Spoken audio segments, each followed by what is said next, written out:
Bonjour, bonjour, j'espère que vous allez bien. Moi, c'est Abdel Salim Garba, je suis expert comptable et entrepreneur, initiateur de cette chaîne Réussir au pays. Bienvenue sur ma chaîne.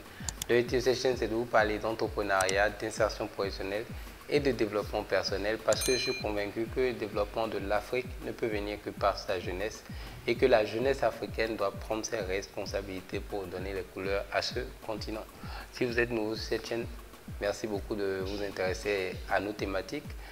Nous espérons que le contenu de cette chaîne va vous apporter de la valeur. N'hésitez pas à vous abonner et à mettre le pouce bleu si vous appréciez nos contenus. N'hésitez pas à aller regarder les autres vidéos que nous proposons sur les autres conseils en fait, sur les thématiques qu'on a déjà développées précédemment parce qu'on donne énormément de valeur sur cette chaîne. En tout cas, on espère donner énormément de valeur et permettre à tout Africain de s'y retrouver, en fait, puisqu'on aborde plusieurs thématiques, justement, en fait, plusieurs sujets sur les trois thématiques dont j'ai déjà précité. Alors, nous avons lancé une série de 10 vidéos sur le thème pourquoi payer, pourquoi se formaliser, payer les impôts est plutôt à l'avantage de l'entrepreneur. Parce qu'en Afrique, il est remarqué que beaucoup d'entrepreneurs ont peur, sont réfractaires, ont peur justement de se formaliser parce qu'ils disent que dès qu'ils vont commencer à se formaliser, les impôts vont commencer à les attaquer, etc. etc. Et l'administration fiscale sera derrière eux et qu'ils n'ont pas assez d'argent pour se formaliser. Mais nous, on essaye de vous montrer qu'il ne faut pas juste regarder cet aspect-là parce qu'en réalité, il y a des spécialistes en matière fiscale, des experts comptables qui peuvent vous accompagner justement et vous donner les bonnes astuces pour justement bien vous formaliser, optimiser vos impôts, payer moins d'impôts selon votre situation. Donc vous conseillez pour que vous ne fassiez pas des erreurs et également vous êtes conseillé pour justement pour vous montrer les bonnes astuces, l'intérêt que vous avez à vous formaliser parce qu'en réalité, payer les impôts c'est juste accessoire. Ce qui est vraiment important pour vous en tant qu'entrepreneur, c'est trouver les leviers pour grandir, pour grossir et faire de votre business un très très gros business. Parce qu'on ne crée pas une entreprise pour juste faire de l'argent dans sa chambre. Si en tout cas c'est une question d'ambition.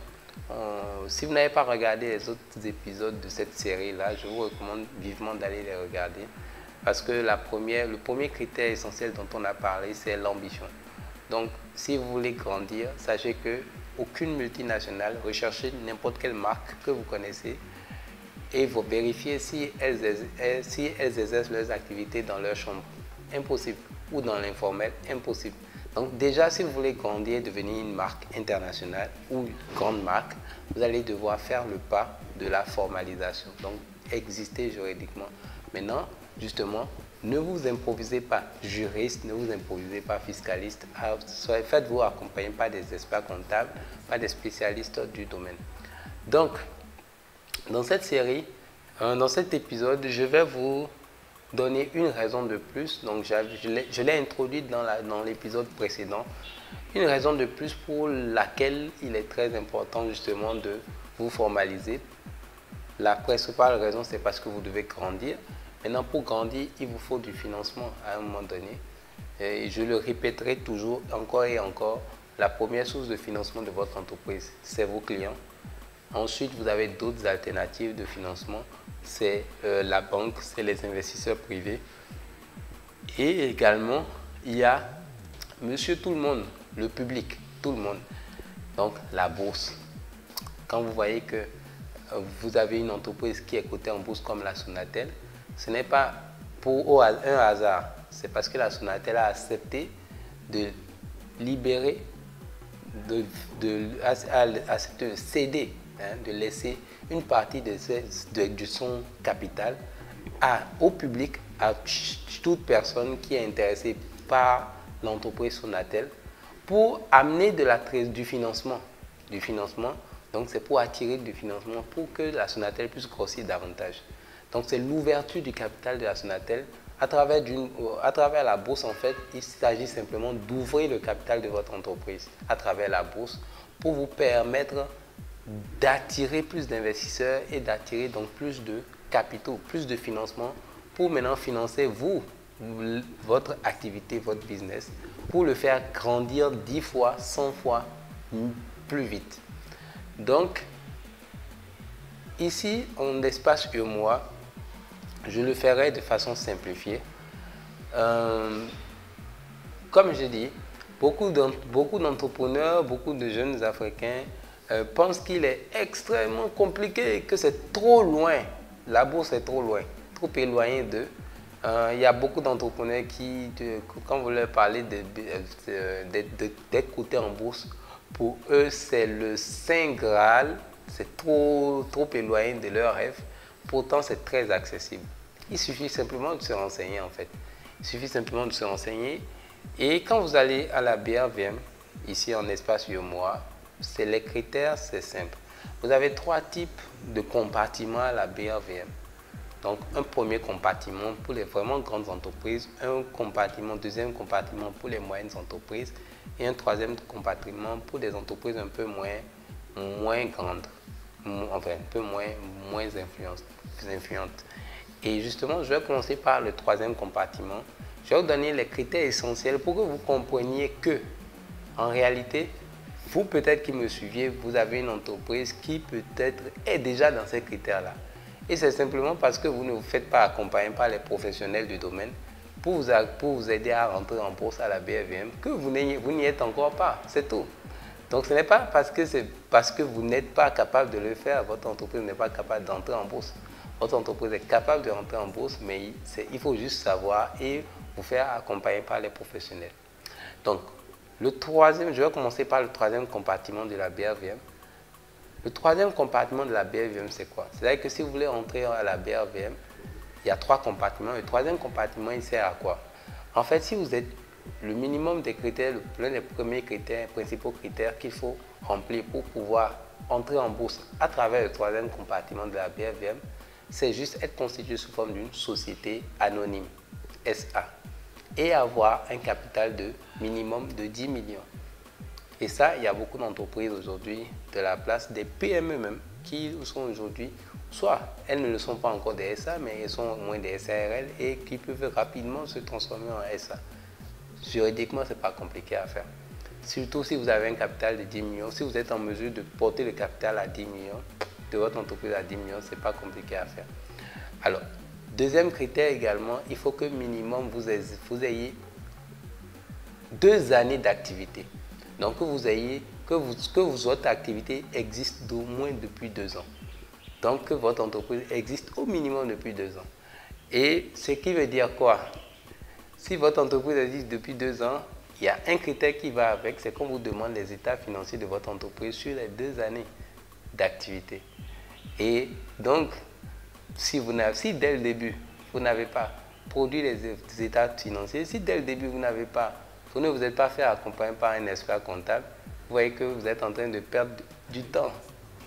Donc, vous êtes en train de rater des opportunités de financement justement pour votre entreprise, pour la faire grandir. Également, un des critères qui est intéressant également, c'est qu'on vous demande pour une entreprise qui veut rentrer dans ce compartiment-là, de faire un business plan sur au moins 3 ans. Ça, faire un business plan, ce n'est pas compliqué, c'est confier-le aux professionnels, aux experts comptables. Ils vont le faire avec vous, ils vont vous accompagner. Donc, un business plan sur 3 ans. Et on vous demande maintenant, peut-être que ça c'est celui qui est un peu un des critères les plus, pas compliqués, mais un peu rigides, c'est qu'on vous demande d'avoir une liste d'entreprises sponsors qui sont prêtes justement à vous sponsoriser et à se porter un peu comme vos mentors sur le marché boursier. Ce n'est pas compliqué à trouver si votre entreprise est sérieuse, est performante, est bien gérée et accompagnée par des professionnels, des experts comptables, il n'y a aucun problème. Donc vous voyez déjà que ce compartiment, c'est le compartiment le plus accessible puisque c'est les critères les moins élevés. C'est le compartiment le plus accessible pour toute entreprise justement qui veut entrer à la bourse. Ce n'est pas compliqué ça. Il y a d'autres critères, mais c'est des critères documentaires. C'est ça, vous laissez les professionnels, des experts comptables vous aider à faire ça. Mais vous voyez déjà que SA, 10 millions, une société est constituée sous forme de SA au capital de 10 millions. Avoir minimum 2 années d'activité, avoir des états financiers sur les 2 ans, faire produire un business plan sur les 3 années, et également avoir une liste de sponsors, ce n'est pas des critères compliqués. Et si vous remplissez ces 5 critères-là, vous rentrez à la bourse, vous déposez le dossier à la BRVM, vous faites accompagner par un expert comptable pour vous aider à constituer le dossier, vous déposez à la BRVM, quelques mois, vous êtes coté. Et désormais, votre entreprise, vous verrez, sur le marché boursier, on parlera de votre entreprise au même titre que celle de la Sonatel. Vous voyez que ce n'est pas si compliqué que ça. C'est une histoire simplement d'information, c'est une histoire de vision, d'ambition, c'est une histoire de se rapprocher des experts, des gens qui comprennent la chose et qui peuvent vous accompagner à le faire de façon simplifiée. Donc, j'espère déjà que ce passage vous servira. Et on parle maintenant, je vais vous donner maintenant les critères pour entrer au deuxième compartiment, qui est un peu moins compliqué également, mais qui est également un compartiment intéressant. Par contre, juste avant d'entamer le deuxième compartiment, il y a un élément et un critère essentiel effectivement qu'il faut mentionner. Et ça, je l'ai dit tantôt, il y a un critère important, c'est qu'au niveau de chacun des compartiments d'ailleurs de la BRVM, c'est que vous devez être prêt à libérer, à ouvrir votre capital. Donc, à laisser au niveau du troisième compartiment un minimum de 10% du capital de votre entreprise au public. Ça veut dire que quand vous entrez à la BRVM sur le troisième compartiment, vous devez accepter de libérer, d'ouvrir, de donner 10% du capital de votre entreprise à tout le monde, au public. C'est juste ça. Maintenant, sur le deuxième compartiment, les critères sont similaires, mais sont un peu plus élevés. Donc là, je viens de parler du troisième compartiment. Là, je vais parler du deuxième compartiment. Ici, au niveau du deuxième compartiment, on dit que vous devez être aussi considéré sous forme de société anonyme, mais avec un capital cette fois-ci de 100 millions. 100 millions, c'est acceptable pour une entreprise venant qui commence à être une très grosse entreprise. Voilà. Donc, en tout cas, une grosse entreprise, en tout cas, une grosse machine économique. Donc, une société anonyme sous forme de capital, qui a un capital social minimum de 100 millions. Mais les autres critères, les deux critères qui varient, c'est le capital et également la part du capital que vous êtes prêt à ouvrir, à offrir au public. Cette part du capital que vous êtes prêt à offrir au public doit être au minimum de 20% dans le cas du deuxième compartiment dans lequel vous voulez entrer au niveau de la bourse. Donc, alors qu'au niveau du troisième compartiment, qui est le plus petit compartiment, là-bas on disait qu'il fallait ouvrir 10% du capital. Ici, vous ouvrez 20% du capital que vous donnez au public au niveau de la bourse. Et vous avez un capital minimum de 100 millions. Les autres critères sont les mêmes. C'est d'exercer au moins, d'avoir 2 années d'activité minimum, d'avoir les états financiers de votre entreprise.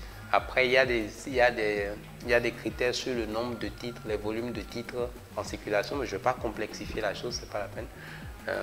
Bon, je le dis quand même, c'est qu'au niveau du deuxième compartiment, bon, au niveau du premier compartiment, on vous demande de publier 500 000 titres, mais bon, je ne veux pas complexifier la chose. Le plus important, retenez que les critères les plus essentiels, vous êtes capable de les remplir. C'est ça que je veux que vous ayez à l'esprit. Les critères les plus essentiels pour entrer en bourse, vous pouvez les remplir. Déjà, vous voyez que le troisième compartiment est accessible. Vous commencez par ce compartiment d'abord. Vous grandissez, ensuite vous faites accompagner pour passer au deuxième compartiment. Vous grandissez et ensuite vous vous faites accompagner pour passer au premier compartiment, qui est le compartiment des entreprises comme celle de la Sonatel. De toute façon, le plus important, ce n'est pas le nombre dans quel compartiment vous êtes, c'est simplement d'avoir de la visibilité de votre entreprise à travers la bourse des valeurs, pour que les gens s'intéressent à votre entreprise, voient le potentiel de votre entreprise et investissent massivement dans votre entreprise pour que vous ayez massivement des capitaux pour faire croître fois 10, fois 100, fois N votre compagnie. Donc, maintenant, parlons du premier compartiment qui est le compartiment des entreprises comme celle de la Sonatel. Quelles sont les conditions justement principales, les éléments, les critères principaux pour entrer dans ce compartiment? Donc, dans ce compartiment, également, il faut être une société anonyme, être constituée sous forme d'SA, avoir un capital minimum de 100 millions, avoir par contre spécifiquement dans le premier compartiment minimum 5 années d'activité. Contrairement aux deux autres compartiments, on vous demande ici d'avoir au moins 5 années d'activité et de produire justement les états financiers sur les 5 dernières années. Et vous voyez, dans ce compartiment également, on vous demande d'avoir en fait un ratio marge nette sur chiffre d'affaires minimum de 3% sur les 3 derniers exercices. Ça, c'est complexe. Je ne veux pas rentrer dans les calculs, dans les thèmes compliqués, mais retenez simplement que pour le premier compartiment, les principaux critères, en dehors des critères complexes de ratio, c'est qu'il faut être une société anonyme, avoir minimum 100 millions, exister au moins pendant 5 années, d'accord? Avoir des états financiers que vous produisez chaque année pendant les 5 ans, qui sont certifiés par un commissaire aux comptes. Donc ça, c'est ça qui est essentiel. Pour les autres critères de capitalisation boursière, de volume de titres à libérer, de marge nette sur chiffre d'affaires, ça, je laisse ça quand vous serez en train de traiter avec votre expert comptable pour justement vous expliquer. Mais j'essaie juste de vous sensibiliser justement pour que vous commencez à vous rendre compte qu'en fait, vous pouvez le faire. Vous n'êtes pas obligé dès le départ de rentrer dans le premier compartiment. Maintenant, tout dépend de la structure de votre entreprise. Si votre entreprise est déjà rentre déjà plus ou moins en termes de chiffres, en termes d'activité, si vous existez déjà depuis plus de 10 ans, que vous avez une société anonyme qui fait plus de 100 millions de capital, donc ça veut dire que vous êtes déjà éligible. Maintenant, après, il faut vérifier maintenant les critères effectivement de marge nette sur chiffre d'affaires. Il faut voir la capitalisation boursière. Il faut que vous ayez des états financiers, que vous ayez bien géré votre entreprise, donc que vous ayez fait suivre votre entreprise par un expert comptable par l'élaboration des états financiers. Donc, c'est pour vous dire globalement que quand vous regardez les critères pour entrer à la bourse, au final, vous pouvez commencer par le troisième compartiment qui est le plus accessible et monter progressivement au deuxième compartiment, ensuite progressivement au premier compartiment. Vous n'êtes pas obligé de commencer par le premier compartiment dès le départ. Mais le plus important, c'est que si vous rentrez, ne serait-ce que déjà dans le troisième compartiment, vous êtes déjà une entreprise cotée en bourse. Le public ne cherche pas à savoir si vous êtes troisième compartiment, deuxième compartiment. Ça, c'est technique. Mais ce qui est important pour les investisseurs, c'est votre entreprise, qu'on la voit là-bas et également que vous publiez maintenant les informations de votre entreprise. Donc, alors, ça, c'est vrai que c'est un élément très important qu'il va falloir que vous l'intégrez. Et ça revient à tout ce que je disais depuis le départ. Si vous voulez que les gens investissent dans votre entreprise, vous allez devoir faire preuve de transparence. Transparence dans ce que vous faites dans votre activité. Transparence dans la gestion de votre activité. Transparence dans l'information financière de votre activité. Vous devez être transparent. Ça, c'est quelque chose qui manque beaucoup à nos entrepreneurs. On veut garder tout pour soi. On ne veut pas dire qu'on gagne 1 milliard. On ne veut pas dire qu'on gagne 100 millions. On cache les choses. Bon, guys, vous pouvez faire 100 millions dans votre chambre. Encore une fois, c'est une question d'ambition. Si vous voulez devenir la Sonatel, vous êtes obligé de déclarer vos chiffres comme la Sonatel. C'est aussi simple que ça. Si vous voulez devenir une entreprise multinationale aussi puissante qu'une grosse marque, si vous voulez devenir une vraie grosse marque, vous allez devoir apprendre à désapprendre culturellement cet état d'esprit cachotier là. Apprendre à changer d'état d'esprit progressivement. Je sais que c'est difficile parce que culturellement en Afrique, on garde les choses pour soi, on aime cacher. Mais en réalité, si on veut progresser, il va falloir faire violence sur soi pour essayer de changer la façon dont on voit les choses et changer notre état d'esprit. Donc, c'est vraiment ça. Et grâce au marché financier, grâce à la bourse, vous pouvez lever énormément et suffisamment de capitaux, de financement pour faire grossir votre entreprise. Et en plus, à tout moment, vous pouvez les lever. À tout moment, continuellement, les gens achètent vos actions, d'autres revendent. Ça prend de la valeur. Plus vous gérez bien votre entreprise à ce moment-là, plus les gens voient le potentiel de votre entreprise, plus la valeur de l'action de votre entreprise monte. Je vous ai dit que Jeff Bezos, première fortune mondiale, a libéré 90% de Amazon à la bourse aux États-Unis. Pourtant, il est la première fortune mondiale. Il a libéré 90% de Amazon au public. Je ne vous demande pas de faire la même chose, attention. Non, je vous dis juste que regardez le niveau auquel les Américains sont arrivés et pourtant ça ne les a pas empêchés de réussir. Donc, N'ayez pas peur d'ouvrir 10% des parts de votre entreprise au public, d'ouvrir 20%, de vous faire conseiller intelligemment pour savoir à quel niveau il faut s'arrêter, comment le faire intelligemment et financièrement. Et c'est pour ça qu'il faut vous faire accompagner par les professionnels du métier. J'espère que cette vidéo vous servira, vous éveillera sur l'entrée en bourse. Vous allez le garder quelque part dans votre esprit pour que si vous avez envie d'être une entreprise cotée en bourse, pourquoi pas dans les prochaines années, vous rapprocherez des experts comptables, rapprochez-vous de nous et on pourra vous accompagner à le faire. Et j'espère que ça vous aura servi, que ça vous servira tôt ou tard. N'hésitez pas à liker si vous avez apprécié, à vous abonner, abonnez-vous massivement, partagez parce que, comme on dit toujours, qui détient l'information détient le pouvoir. Et on se dit à très bientôt pour une nouvelle vidéo. Portez-vous bien.